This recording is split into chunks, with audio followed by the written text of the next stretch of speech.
Star Savoy Hill here, speaking to you on the newfangled shortwave movie crystal set thing. Well, the time on the BBC is just past the last war. There's a few minutes to tell you about the things you can buy from the BBC's very own publicity department, somewhere in England. This is a BBC paperclip. You can buy them separately or in twos. Also, we have this BBC T-shirt, which says, as you can see, the BBC is really quite good, you know, in white on white, or in black on a black one. So send off your order today if you dare. But now it's time. Kenny Everett entertained us. But then it always has been. Hello, here we are outside the BBC, where world-famous star celebrities arrive daily. Oh, look, there's me.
Hello, chums.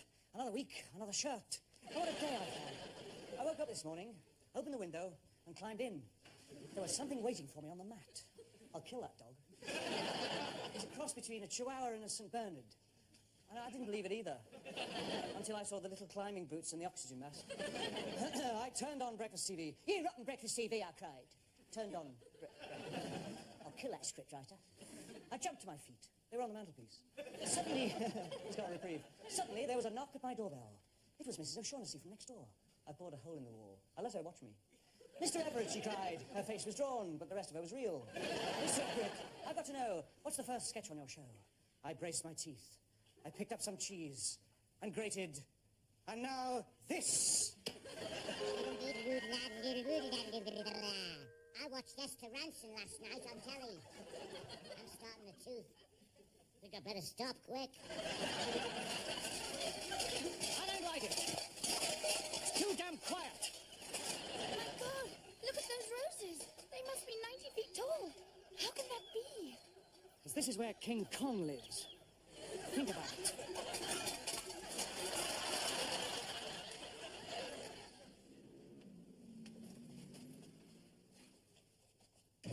Yes, sir. How can I help you? Well, it's a bit embarrassing, really. You see, Yes? It's my thing. Your thing? Thing, yes. You don't mean Yes, I do. Thing. What's the problem with it? Well, it was all right up until about a week ago. And suddenly it sort of turned a sort of blue colour. And then these sort of bright purple spots appeared. And then the whole thing went green. I must say, I'm very worried about it. Please, there's no need to worry. I'm sure your fears are totally unfounded. We'll solve your problem in no time. Well, that's a tremendous relief, I must say. I think perhaps the best thing would be to take a look at the offending organ. What a twist, eh?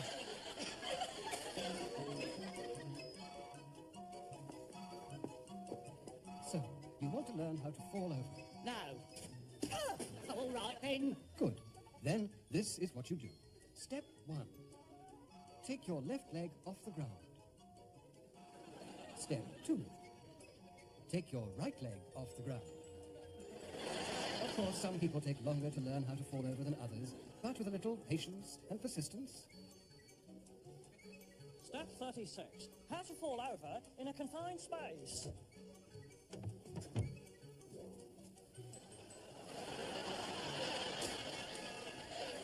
We invite you now to take a trip to the seaside. And although we're going by train, thanks to trick photography, we're able to rush you from London to Brighton in 4 minutes. Why are you jiggling? We haven't left the station yet. Flaming extras. Tickets, please. Have your tickets ready, please. Thank you, madam. Thank you, madam. Can I see your ticket, please?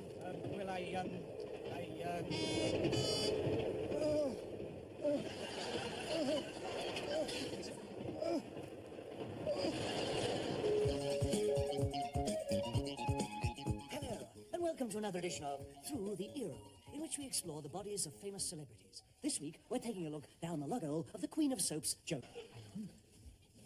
What's this? A staple. So that's how she keeps her looks.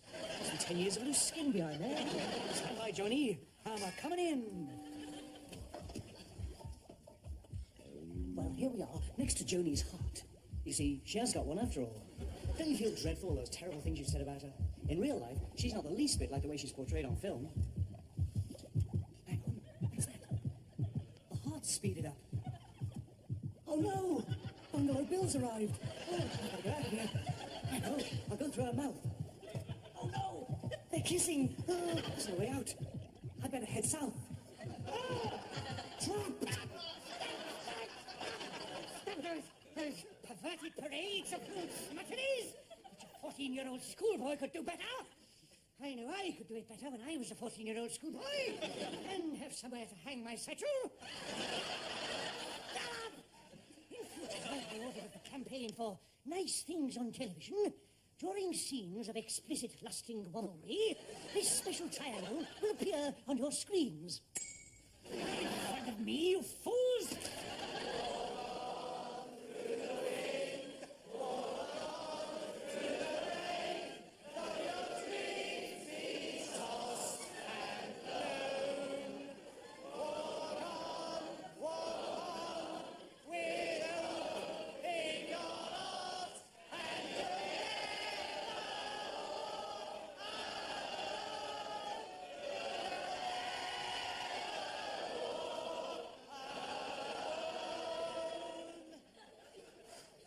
Was for Mrs. Edith Prentice and all at number 37 Attley Villas, Carshalton, who wrote into the wrong programme, you silly cow.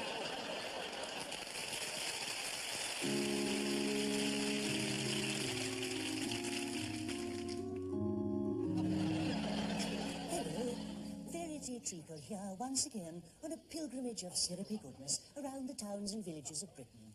And here I am this week in the quaint pastoral environs of Ringworm in Death near Leeds.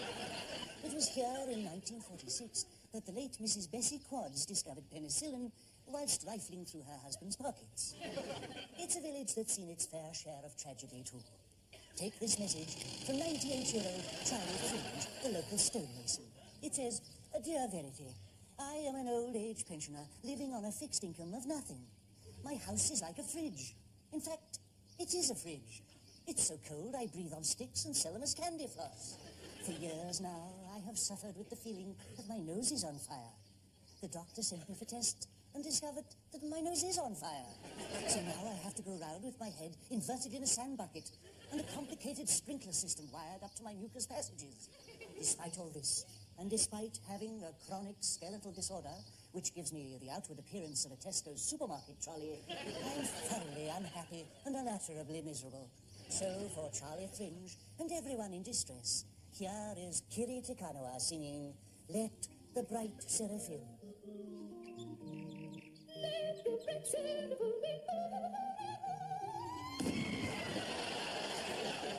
Well, that's all for this week, until I come up your way next week. Bye-zy, bye-zy.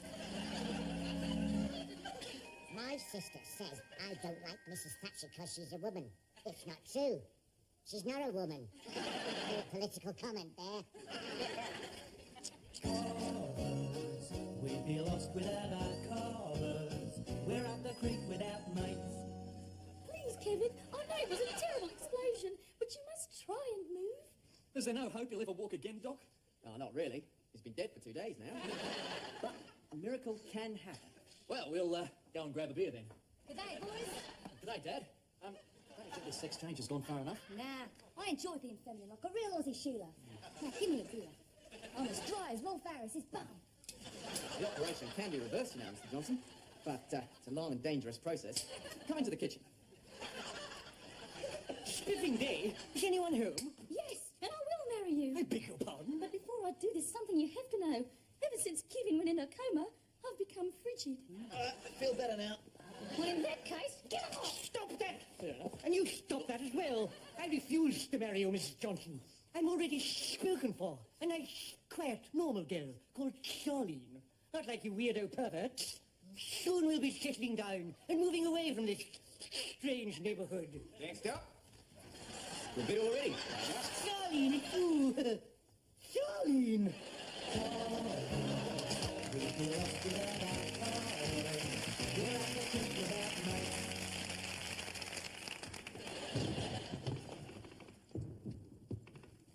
Couple of letters from home, Simpkins. Why are you talking funny like that? Because it's a comedy sketch, sir. Oh, fair enough. I say, sir, I wonder if you'd mind reading me my letter, because you see, I'm taking in your dress uniform. Fine. Suppose a tuck's out of the question. Not on a first fitting, sir. Goes like this. My darling. That doesn't sound like her. My darling. Oh, skip it, sir. This is the hardest letter I've had to write. She's lost her pen, sir.